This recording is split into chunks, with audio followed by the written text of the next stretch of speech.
Okay. The last thing I want to share with you at the end of my career, about my career, are my bosses, the bosses that I've had. My first boss, Southern Pacific called them supervisors. Union Pacific calls them managers, but they performed the same function, but they performed the same job. My first signal supervisor, hired out in 1979, was a guy named Bill Stocco. And Bill was a great signalman, and he was a good guy. I was one of his fair-haired boys for some reason. I got away with a lot of things I probably would have got fired for with other managers. He was my boss when I was back in my running and gunning days in the 80s, and he had my back. And I'm really, really thankful for that. Bill passed away in 1999. I remained good friends with his widow until she passed away a few years ago. But Bill was more like a father figure to me, is what he became, a mentor. And he was like John Wayne. That's always who him like him. He was a great big guy. He was about 6'5". I don't know, he probably weighed 250 or 260. And everything he did was like John Wayne. Everything he did was big. He didn't just, light a match. He lit a match like that. But Bill was a good dude.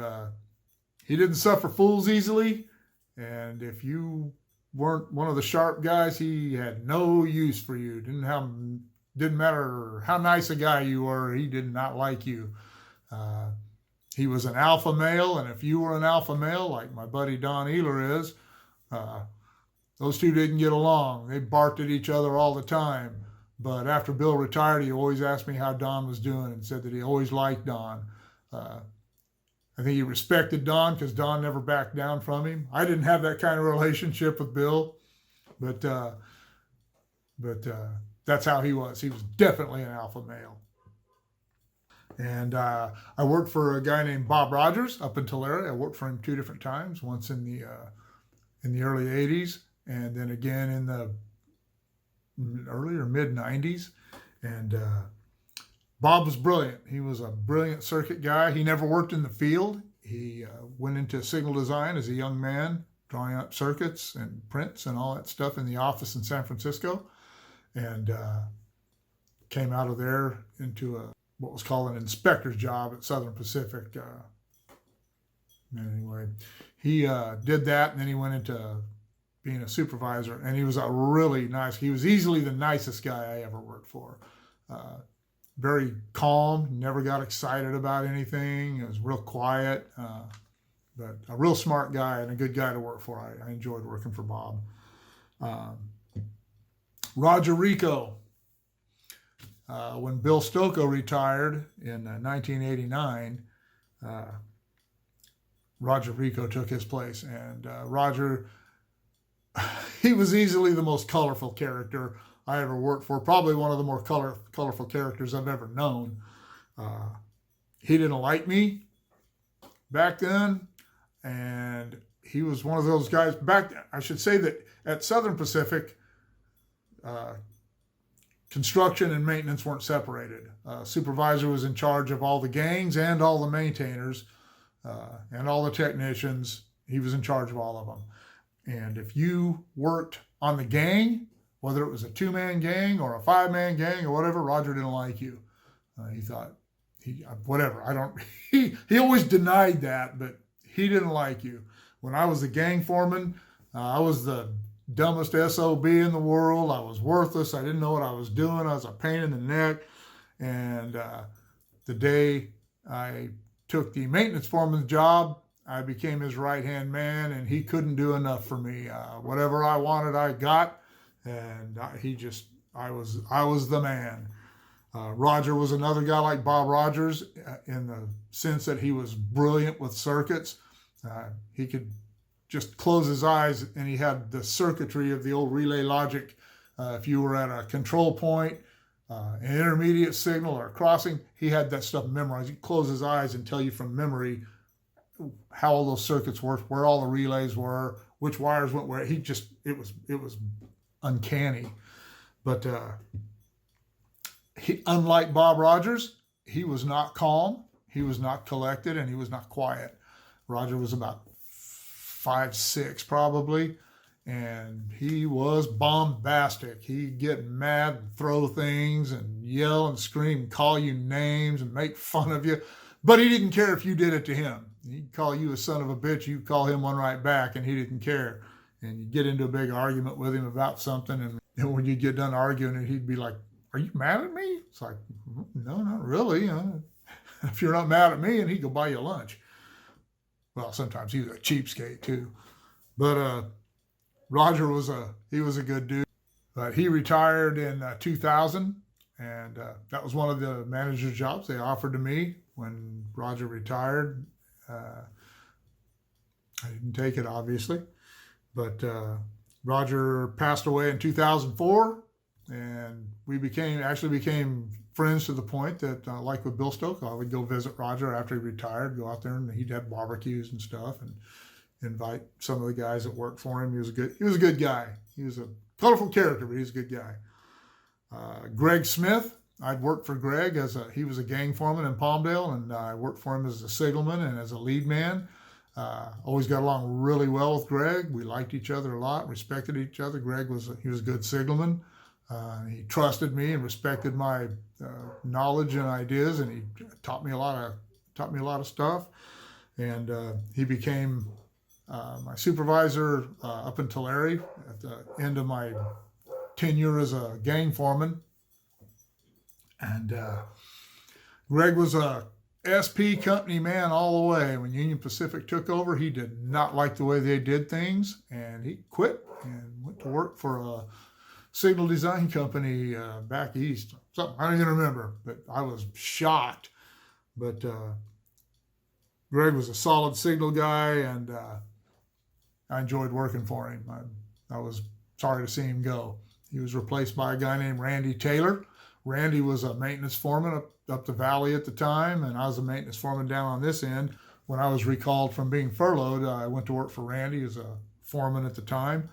Got along well with Randy. He was the laziest person I've ever known in my life, and that is not an insult or an exaggeration. I've never known anybody as lazy as him.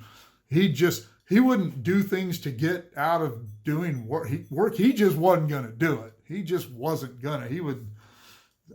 I heard a story, I wasn't there, but heard a story one time about one of the directors doing something about digging out a rod or something. Randy stood there and watched him do it. But Randy was a good guy. He got sick and went on disability in 2009 and passed away shortly thereafter. He didn't take care of himself at all, and it caught up with him. I worked for a guy named Marv Hoagland. Marv was a good dude. We didn't know each other very well at the time that he became the manager. I had a couple of, I'm going to say run-ins with him, but a couple of things that didn't really go well, so I didn't really know what to expect. And I heard a lot of things about him, about people not liking him. But once he came over, I got along well with Marv. He was one of those guys, as long as you did your job, he'd leave you alone. If you were out screwing around or if you were dumb, he wouldn't leave you alone. He'd ride your ass. But he knew I did my job right after, I don't know, it was a couple months after he came over. We were both working out of town up in, staying in Chowchilla. And we went and had dinner, and I said, "Oh, what do you think so far?" And he said, "Mark, I'm overwhelmed." Because he said, "I thought you guys in maintenance were just not doing your jobs. I never saw you guys around. I always figured you were out screwing off." He said, "Now I see. You're out taking care of all these, trying to keep all these fires put out." And we were at that time. That was when they were stealing cable and line wire. It was a never-ending process. It was a very difficult time, physically and mentally for me, because I was tired all the time, wore out, and mad. But Marv was a good boss. I didn't mind working for Marv at all. After Marv, I worked for a guy named Brian Qualls. Brian, I hope you're watching this. Matter of fact, I think I'll send you an email or a text message and tell you to check out my channel. I don't know if I've talked about Brian. You were the man. I loved working for Bill Stokoe, but I actually liked working for you even more. Brian and I actually became friends. We stay in touch. He's back in Kansas now. He took a manager's job back there. Brian was a good signalman. He was a good guy. He didn't put up any shit from anybody, but he didn't dole any out. I really liked working for Brian. He had my back. Things went sideways a couple of times, and he had my back, all the way. And I'll never forget that. I always appreciate it, and we got along really, really well. I was really bummed out when he took the job in Kansas. There were rumors a while back that he might come back. And I know he was thinking about it and talking to him, but that didn't work out. Doesn't matter now, because if you come back, I'm not going to be here, but I'll come see you. And one of these days, if you're still in Kansas, we take a trip, we'll come by and see you. If you're out here, you got my phone number. Call me. I worked for a guy after Brian left named Josh Gish. Josh was an okay guy. He I don't think he disliked me, but I don't think he cared a lot for me either. I didn't really have that big of problems with him. He wanted things done his way. He didn't just not like being argued with. He didn't like being disagreed with, even if he was wrong. I'm not a rebellious guy or insubordinate at all. That's not my nature. I've always just, whatever needs to be done, you tell me what to do and I'll do it. But I don't think he liked my style. I didn't always agree with him, and I would tell him that. I wasn't an asshole about it. And things came to a head one day, and we went and had a talk, just me and him, about it. And when we were done, we knew we stood with each other, and I didn't have any axes to grind with him. I still don't. I hope his career, the rest of his career, goes swimmingly. He's been promoted to a different place, but Josh he's an all right guy. I don't know. He's one of the new breed. He's one of the ones that they don't want him to be a signalman. I'm not saying he wasn't a good signalman. He was a construction guy. He'd never worked in maintenance really until he became a manager, and I think that would be hard to do myself. But the last guy I worked for until today, this guy named Seth Hallberg. Seth's a cool guy, raced boats. He had a good sense of humor. I really never got to know Seth that well. I've known him kind of for a long time. He was involved in the safety stuff.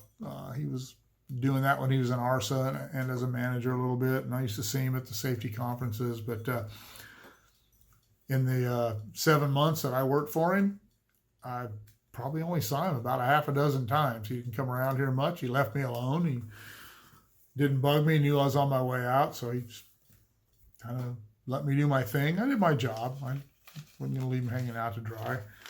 But anyway, one other guy I worked for was a guy named Steve Riley in 1994 after the Northridge earthquake, when they ran the Metrolink line up into Palmdale from Los Angeles. Southern Pacific they ran it parallel to our track, and we had to move all of our stuff through the Antelope Valley out of the way of where the Metrolink line was going to be laid. It was a huge project. It involved new crossings. It was gigantic. And Steve was the manager of that job, and I was a gang foreman at the time, and we did not get along.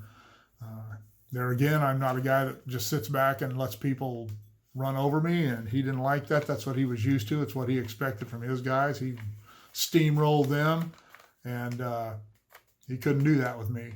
And again, I wasn't insubordinate or rebellious. I knew where the lines were drawn. I knew what I had to put up with, and I knew what I didn't have to put up with. And I was good at my job, and my gang were a good gang. Got a lot of work done. A few years later, Steve and I ran into each other. We had to high rail together with a director, and we got to talking and realized that we were both, at that time, were in terrible places in our lives. And neither one of us were happy about being in Palmdale. And I was over there for 9 months on expenses. It was miserable. I hated my home life as well. But we shook hands and let bygones be bygones. And I'm always glad when that happens. But anyway, there's a little list of the people I've worked for and how I felt about them. See y'all later.